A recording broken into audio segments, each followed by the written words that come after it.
Welcome back to Yoshi Entertainment, everybody. So we're back at it again with these comedians. Now, just recently, and I do mean just recently, like earlier today, it was released that Shannon Sharpe went ahead and he got in contact with Mike Epps and he squashed the beef going on between the two of them. He was the bigger man and he said that he apologized to him for, him reacting the way that he did whenever he made that video. And I said in a video that I made just recently that I understand it is hard to not say something to somebody when they are constantly bothering you, when they are lying on you, saying disrespectful stuff about you. Let's just be honest, low-key, they were really trying to scandalize his name, like our good sis, our good aunt, who was in that one video not too long ago, who mispronounced every single word in that video, but we knew exactly what she was talking about, what she was trying to say. That basically that's the same thing they were really doing to Shannon Sharpe. But like I said, he decided to be the bigger man and apologize. Now, quite frankly, I felt like Mike Epps owed him a public apology because I'm real big on if you publicly lie on somebody, you need to publicly apologize. That's literally the same thing he was talking about with Monique and Tyler Perry and the alleged lie, I have to say allegedly, that cost her millions of dollars in her reputation, her job essentially. And people keep saying, oh, it was a joke, it was a joke. We didn't already talked about this before on this channel. We need to stop labeling certain things jokes because not everything is funny. And it's not about the joke. He already mentioned that. It was not about the whole joking about his sexuality. It was about the lie that was told on him. Now, yes, I do understand that Mike Epps admitted after the fact that he did actually send him the message, Shannon Sharpe the message, and not the other way around. But still, it was the fact that he lied, he tried to use it as a joke, and once again, did not apologize for it. But kudos to Shannon because he was definitely the bigger man, like I said, in this situation. Now, they got together and they took all these pictures, and I'm going to be real honest with y'all. These look about as fake as a $3 bill. You can't convince me that this was really authentic. Or at least I don't believe it was. And the reason why I'm saying that is because they were really going at it. And this could have been engineered. I could be wrong. But all of a sudden now they didn't squash the beef. I really believe that this is because Shannon Sharpe is trying to be the bigger person and because he really doesn't want any bad blood between him and somebody else. And he's upset that he gave these people his attention. That's what he said in his sit down with Chad Ochocinco, the most recent one, if I'm not mistaken. Basically how he just did not want to go back and forth with somebody, that he didn't want it to get to that point, that he, admitted that he got triggered, etc.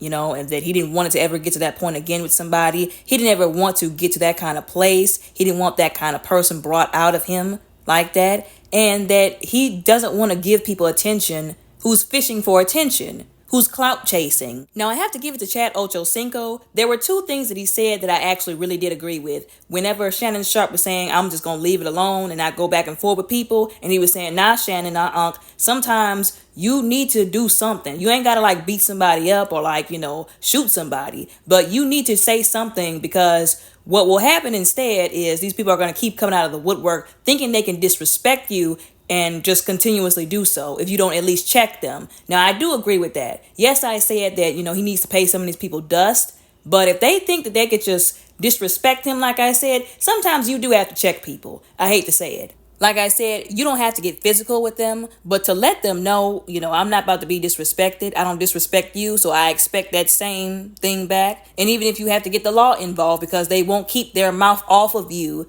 then you have to just do what's necessary. I hate to say it, but sometimes that is unfortunately what you have to do. And I also did feel, kind of bad for him because he was saying, listen, he didn't offer me no apology. I caught a stray. And I kept trying to figure out what he was talking about. And then he mentioned how this man stood up in front of all them people and said he got a milk dud head with no eyebrows. That was pretty messed up. Let's be honest. I would be mad if I was him too. I would be asking, where's my apology too? And before anybody says, oh, Chad should just take it because it was funny. No, it's all fun and games until it goes too far, like what happened with this situation. Or they start talking about these comedians. It's all fun and games and everybody can get it, so to speak, when it comes to comedy and cracking jokes. But let Chad Ochocinco say something about Mike Epps' mama. It's not going to be funny then. And once again, before anybody tries to say, oh, but that's his mom, she should be off limits. No. That's the standard that the black community has set. That is the raggedy standard that the black community has set for these comedians. Anything's on the table. That's what they like to say. But once again, it's not funny when you're talking about these comedians. We can also, once again, use D.L. Hughley as an example. It's okay for him to be disrespectful to people within his own community. But when anybody brings up how he's a raggedy father and husband, for that matter too, now he's crying about why people had to bring up the past, why people had to bring up stuff that he mentioned himself. And that is something I've noticed about a lot of these black comedians. It's all fun and games until somebody brings up them, their family, their business. It's not funny anymore after that. But the black community has set up and let these people define what is funny to everybody else except for themselves. They've disincluded themselves, so to speak, in what should be considered funny.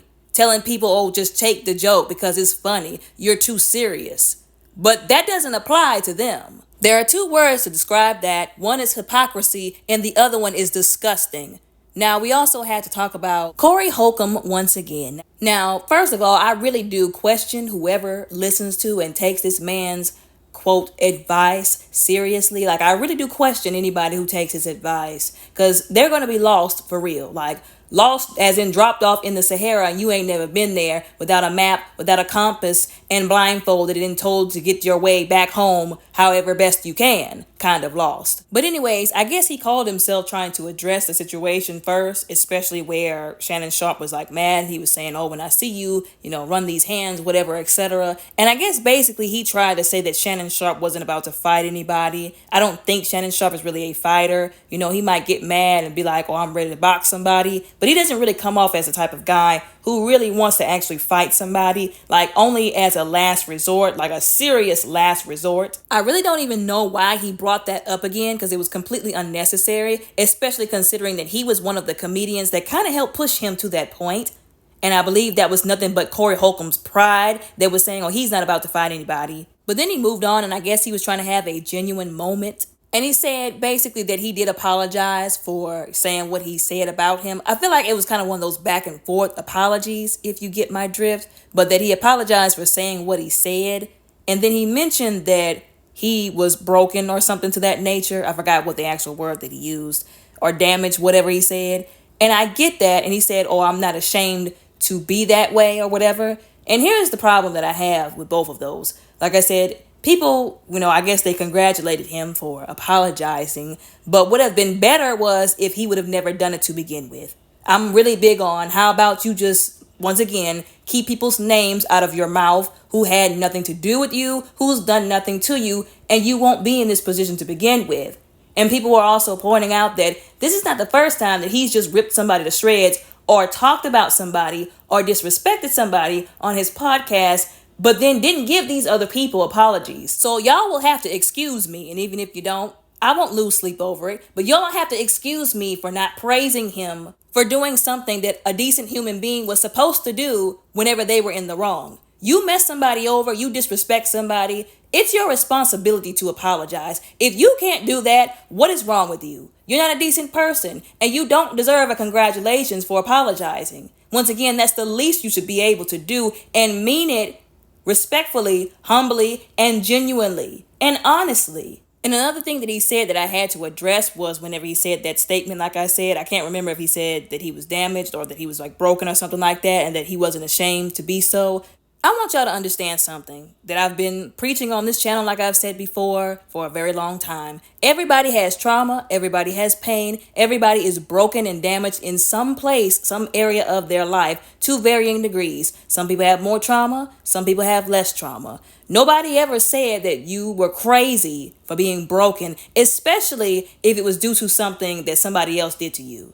You are traumatized, you are hurt, you are broken, you are damaged because of something somebody else did to you. Notice what I said there. Something somebody else did to you. You had no control over. It was not your fault. Although, once again, it is your responsibility as a mature adult to get the help that you need so you can be a better person instead of being a bitter person. Where am I going with this? Once again, nobody wants to hear you say, oh, you've got trauma, you've got pain, you're broken, if you're using it as an excuse to be disrespectful to people, to be hurtful towards people, to talk about somebody who has done nothing to you.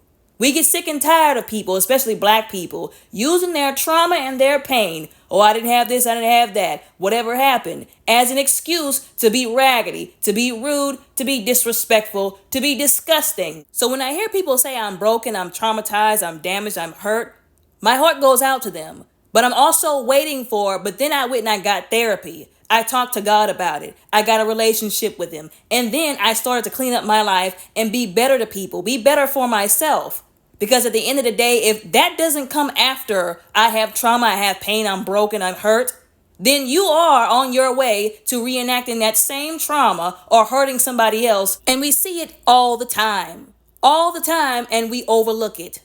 Now, just like the Mike Epps pictures, I'm not really buying this 100%. I'm not buying it two for $1. Now, maybe the apology was genuine, but at the same time, I don't really believe that they're making up with Shannon because they're really sorry for what they did and they intend to do better. I think that they're doing it because they don't want that bridge to be burnt, so to speak. They know that they stepped out of line whenever they did what they did. Maybe they got a little too much backlash that they didn't anticipate getting because once again, the black community has elevated these men for dragging people and disrespecting people and calling it comedy. So I guess they thought they could do it to him and get away with it. But because he's more popular right now, didn't really work out the way they thought it would. And now they still want to be on that man's show because he's still doing better than the both of them. Yeah, I said it.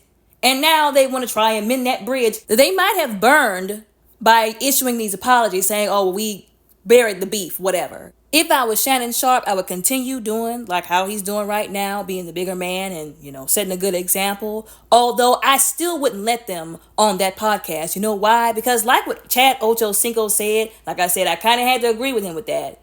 There are certain consequences that ought to come with people disrespecting you. Like I said before, don't put your hands on them now. You ain't got to go that far. But since they decided to jump on the hate train and be ridiculous, guess what? They don't get to come on the show. They don't get to be a part of the podcast. They don't get to be a part of what everybody else is reaping the benefits of. That would have been a great way to, one, hold them accountable a little bit more and also give them consequences, like I said, for what they did.